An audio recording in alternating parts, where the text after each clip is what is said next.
আগুনটা কিনে বলো। আগুনটা নিভে গেছে খুব জোরে হাওয়াতে। আগুনটা খুব জোরে হাওয়াতে নিভে গেছে। জানি না, আমি এখানে 5 মিনিটের জন্য গিয়েছিলাম। আমি বললাম 5 মিনিট না, 2 মিনিটের জন্য গিয়েছিলাম।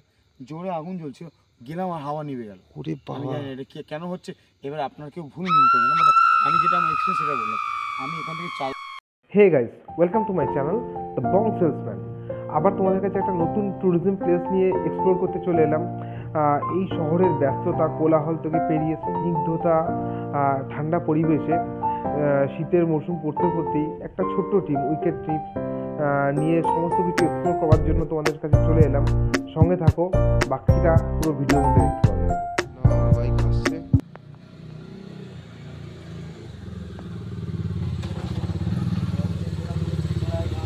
হ্যালো, গুড মর্নিং এসে গেছে আমার পার্টনার। চলো। এবার আমরা বেরিয়ে পড়লাম আলটিমেট ডেস্টিনেশনের উদ্দেশ্যে, পুরুলিয়া বোড়ান্তি। হয়তো নামটা তোমরা অনেকে প্রথমবার শুনছো বা আগে শুনেছো। ইটস এ ছোট্ট একটা জায়গা, বাট পাহাড়ে ঘেরা লেকের মোড়া, খুব সুন্দর একটা জায়গা। ভোর 4টের সময় শীতের ঠান্ডা হাওয়া ইমেজ মজা নিতে নিতে চললাম গন্তব্যস্থলে। অ্যাকচুয়ালি কথায় আছে, মঞ্জিল কা মজা মঞ্জিল মে নেই, রাস্তোं में होता है। ভোর ভোর আমরা পৌঁছে গেলাম শক্তিগড়ে। আর শক্তিগড়ে গিয়ে আমরা আমাদের ব্রেকফাস্টটা কমপ্লিট করেছিলাম। ব্রেকফাস্টের পরে এখানে স্পেশাল যেটা পেলাম আমরা, ল্যাংচা। আদি ল্যাংচা নিলয় থেকে ল্যাংচা টেস্ট করলাম, সত্যি এটা অপূর্ব টেস্ট। আর এই উপভোগ করে আবার আমরা রওনা দিলাম আমাদের আলটিমেট ডেস্টিনেশন পুরুলিয়া বোড়ান্তি। শহরের কোলাহল ব্যস্ততাকে টাটা করে এবার এক ধাপ আমরা এগিয়ে গেলাম সবুজে মরা সবুজ ঘেরা পাহাড়ে। আর এই দুটো দিন তোমরা একেবারে ফ্যামিলি প্রবলেম, অফিস প্রবলেম, ব্যস্ততা, প্রেশার, বসের গালাগাল সব ভুলে শুধু এনজয় করবে নিজেকে আর নিজের মনকে উদার করে পাহাড় দেখবে। পাহাড়ের স্নিগ্ধতা তোমাকে বারবার ডেকে আনবেই। গ্রাম্য পাহাড়ি পরিবেশ ঘুরতে ঘুরতে এবার আমরা প্রবেশ করলাম আমাদের আলটিমেটলি লেক হিল রিসর্টসে, যেখানে আমাদের জন্য আগের থেকেই অনেক কিছু সাজানো গোছানো রয়েছে। যেহেতু সময় একটু কম, আমরা একটু ফ্রেশ হয়েই তাড়াতাড়ি রেডি হয়েছিলাম ক্যাম্প রেডি করার জন্য। আর বুঝিনি ক্যাম্পেই লাইফের একটা সেরা হরর এক্সপিরিয়েন্স হবে। তোমরা তো ট্রেলারে শুরুতে দেখেইছো, আলটিমেটলি ফাইনালি তোমাদের দেখাবো কি হয়েছিল এই ক্যাম্পে।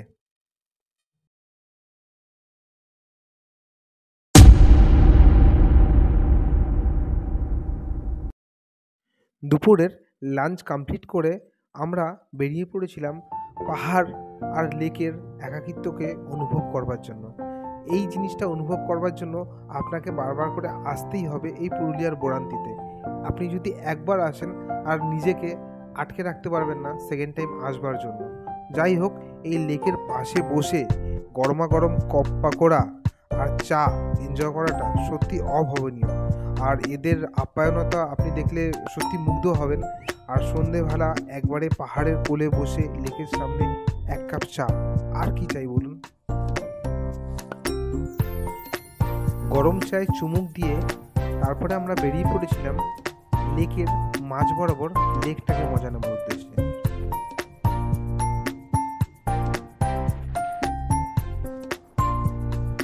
জিনিসটাকে রিভিল করতে হয়, it's a awesome place. Guys, পেছনে দেখো একটা অনেক বড় লেক। আর সব থেকে ইন্টারেস্টিং প্লেস হচ্ছে আমি ইনস্ট্যান্ট যেখানে দাঁড়িয়ে আছি, আর তার ব্যাক স্টেশনটা দেখো, ব্যাক প্লেসটা দেখো, একটা হিল। আর এই পেছনটা হচ্ছে একটা লেক। ঠিক এই লেকটার পাশেই হচ্ছে আমাদের লেক হিল রিসর্টস। আর ইভিনিংয়ে লেক হিল রিসর্টসটার টোটালটা রিভিল করবো। সঙ্গে থাকো ফ্রেন্ডস, টোটালটা তোমাদের সঙ্গে শেয়ার করবো। এই পুরুলিয়ার পাহাড়ের হাড়িম করা ঠান্ডায় এই ক্যাম্পফায়ার আর বারবিকিউ চিকেন আপনাকে আলাদাভাবে মুগ্ধ করবেই। আর এই মজাটা নেওয়ার জন্যই আমরা ফ্রেন্ডসরা বসে পড়েছিলাম ক্যাম্পফায়ারের গরমাগরম বারবিকিউ চিকেনের রেডির জন্য।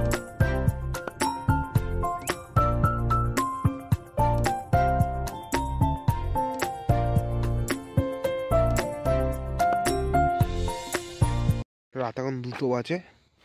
আমরা টেন্টে যাচ্ছি, লুকিয়ে থাকি। টেন্টে গিয়ে দেখি টেন্টের কি পরিস্থিতি, টেন্টে গিয়ে ঘুমাবো। অনেক ভাই ভাই টেন্টের উপর পুরো জল জমে গেছে ভাই, টেন্টে জল জমে গেছে, কোনো সমস্যা নেই ভাই। কুয়াশাতে পুরো জল হয়ে গেছে। টেন্টে আগুনটা লাগাবো, আগুনটা কে নেবালো? আগুনটা নিভে গেছে খুব জোরে হাওয়াতে, আগুনটা খুব জোরে হাওয়াতে নিভে গেছে। জানি না, আমি এখানে 5 মিনিটের জন্য গিয়েছিলাম। আমি বললাম 5 মিনিট না 2 মিনিটের জন্য গিয়েছিলাম, জোরে আগুন জ্বলছিল, গেলাম আর হাওয়া নিভে গেল। ওরে আমি বাবা, জানি না এটা কেন হচ্ছে। এবার আপনার কেউ ভুল মিন করবে না, মানে আমি যেটা আমার এক্সপিরিয়েন্স সেটা বললাম।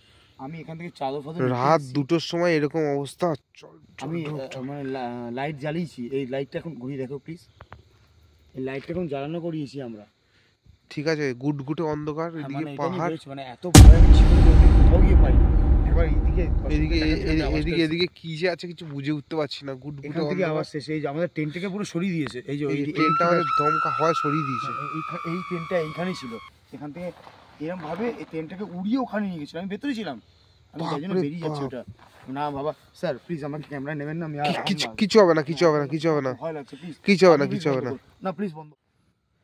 মানে টেন্ট ফেন্ট কাটিয়ে পুরো একেবারে টায়ার্ড হয়ে গেছে এত রাতে, আবার একটা টেনশনের মধ্যে বাইরে থেকে বলবো আমার একবার শিয়ালের আওয়াজ, একবার এরকম একটা অদ্ভুত অদ্ভুত আওয়াজ। তো ঠিক আছে, এই চলে। যাই হোক, দুঃস্বপ্নের রাত পেরিয়ে ভোরের আলো দেখেছিলাম। আর ভোরের আলোর মজা নেওয়ার জন্য একাই ছিলাম আমি, কারণ আমার সঙ্গে যে পার্টনার ছিল সে দাদা অলরেডি ভয়ে রাত্রেবেলা 3টে 3:30টার সময় রুমে চলে গেছে। আর যাই হোক, আমার যেহেতু অ্যাডভেঞ্চার অলওয়েজ ভালো লাগে, তো সেই মজা নেওয়ার জন্য আমি তো ওয়েট করে গেছিলাম। অসাম লাগছিল। নাও ফ্রেন্ডস, আমরা আবার বেরিয়ে পড়েছিলাম শীতের সকালের ভোরের আরও একটা মজার জিনিস এক্সপ্লোর করবার জন্য। দ্যাট ওয়াজ খেজুরের রস। মানে গ্রামের সকালবেলা ভোরবেলা টাটকা খেজুরের রস পাওয়া যায়। ইভেন্ট এখানে যেখানে আমরা যাচ্ছিলাম, খেজুরের রস, গুড় সমস্ত কিছুই এখান থেকে একদম ইনস্ট্যান্টলি তৈরি করে। মানে নেচারের থেকে একেবারে নিয়ে, খুব একেবারে কেমিক্যালাইজড নয়। তোমরাও যদি এখানে আসো এখান থেকে নিতে পারো। আমরা নিয়েছিলাম, খুবই হেলদি আর খুবই হাইজেনিকভাবেই এটা তৈরি করছিল। টাটকা খেজুরের রস তৈরি করতে দেখে আমি আর লোভ সামলাতে পারিনি। শীতের সকালের একেবারে উষ্ণ গুড়ের আপ্যায়ন।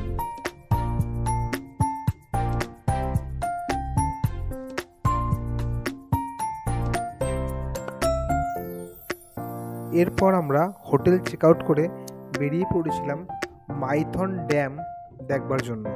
আর এই পুরুলিয়া বোরান্তি থেকে মাইথন ড্যাম মাত্র 39 কিলোমিটার দূরে। তো বাইক নিয়ে যেতে ম্যাক্সিমাম সময় লাগবে 35 থেকে 40 মিনিট। তো তোমরা আর দেরি না করে চলে এসো মাইথন ড্যামে। এই পাহাড়ে মোড়া পুরুলিয়াতে যদি এসে মাইথন ড্যামটা না দেখা হয় তাহলে অনেক কিছু বাকি থেকে যায়। কারণ এরই এক সাইডে রয়েছে বিশাল বড় জলপ্রপাত, আর একদিকে রয়েছে সম্পূর্ণ শুকনো শুষ্ক পরিবেশ। যখন জলের হেভি লোড হয় বর্ষাকালে, এখান থেকেই আমাদের ড্যাম থেকে আস্তে আস্তে জল রিমুভ করা হয়। তো রিয়েলি এটা যদি না দেখা হয় লাইভ তাহলে ফিল নেওয়া যাবে না। সো ফ্রেন্ডস, অনেক ঘোরা হলো একদিনের ট্রিপ বোরান্তি। আবারও দেখা হবে কোনো এক নতুন ব্লগে, কোনো এক নতুন ট্রিপে। ততক্ষণের জন্য টাটা।